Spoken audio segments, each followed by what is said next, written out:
Buen día a todos, mi nombre es Karen González y en esta ocasión vamos a hacer un análisis de la educación y la pedagogía vista desde la epistemología.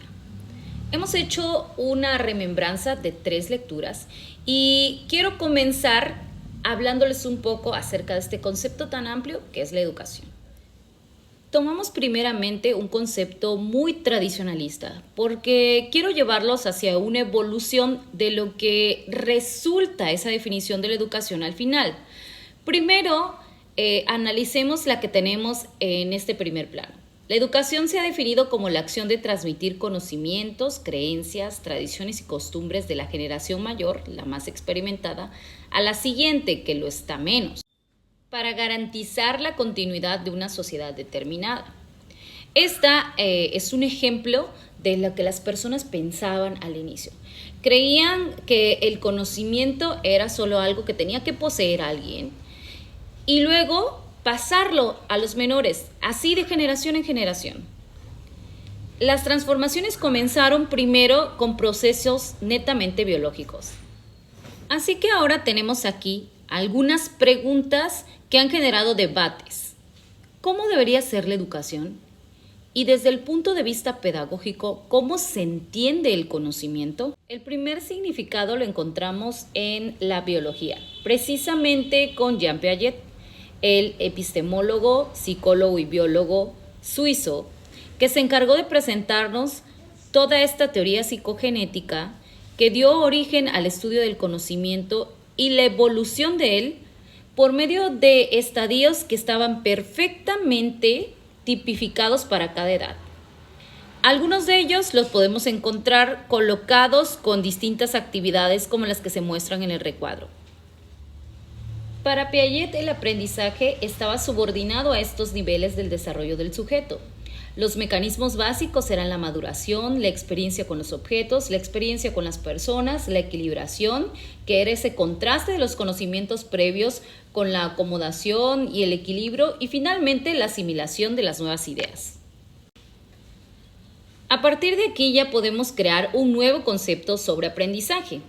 Ahora lo veremos como el proceso mediante el cual el sujeto construye su propia definición de los objetos que percibe al interactuar con el mundo que lo rodea.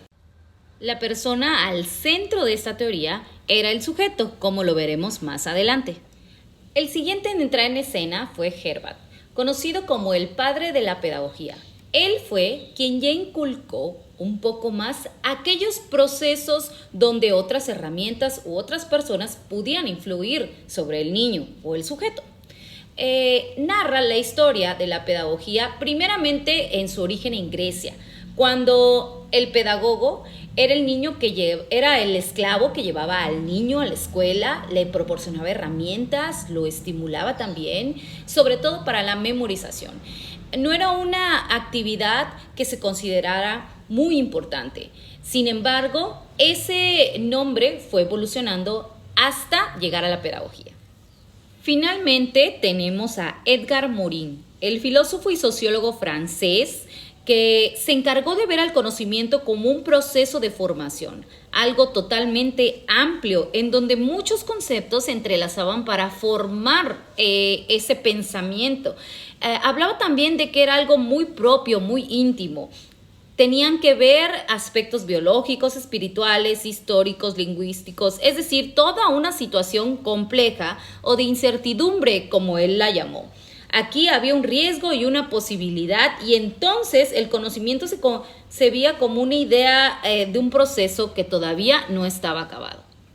Por supuesto que cada paso que se dio para llegar a una definición más compleja del conocimiento se basó en toda esta historia que hemos narrado a través de estos autores. Analizaremos una por una. La teoría psicogenética. Aquí podemos observar las 5 características genético-ambientales que influyeron muchísimo para la teoría que él postuló. Tomaremos también aquí algunos aspectos positivos y negativos que fueron retomados por grandes pensadores de la época como Chadwick, Durán, Solís, Santok y Benavides. Dentro de las cosas que nos dejó esta teoría y que podemos aplicar para la educación está el hecho de que todo está centrado en el niño. y que éste opere la información. Por el otro lado, tenemos relegados al maestro y a la escuela y la condición del niño para diferentes edades y etapas. Observamos ahora una línea del tiempo sobre la evolución que tuvo entonces la pedagogía. Primero, en ese debate sobre si era considerada una ciencia como tal o si solo era una disciplina que se había inmerso en la educación para poder dar algunos de sus aportes. Más adelante, la pedagogía también fue vista como un saber, ese espacio abierto y flexible al conocimiento, y la que mayormente conocemos todo, que es la didáctica, con todo ese arte para poder enseñar. Sin embargo, la pedagogía llega a ser ahora una reflexión, una parte en donde se mezcla la teoría, la orientación, lo científico, por supuesto, la disciplina, se estudian los hechos sociohistóricos, se hace realmente un análisis o un atrás, adelante de todo lo que se ha trabajado, tanto con el sujeto como el objeto. Por supuesto que ya no es una tarea fácil. El educador del siglo XXI ha de adquirir no solamente competencias profesionales en su formación, sino además competencias en ciudadanía, habilidades sociales y repensar cada día las funciones de la profesión. Ahora es necesario actualizarnos, tener una formación permanente derivada de esas necesidades que tenemos de nuestro propio sistema educativo. Es todo un reto. Entonces, a mis compañeros docentes les deseo lo mejor. Muchas gracias.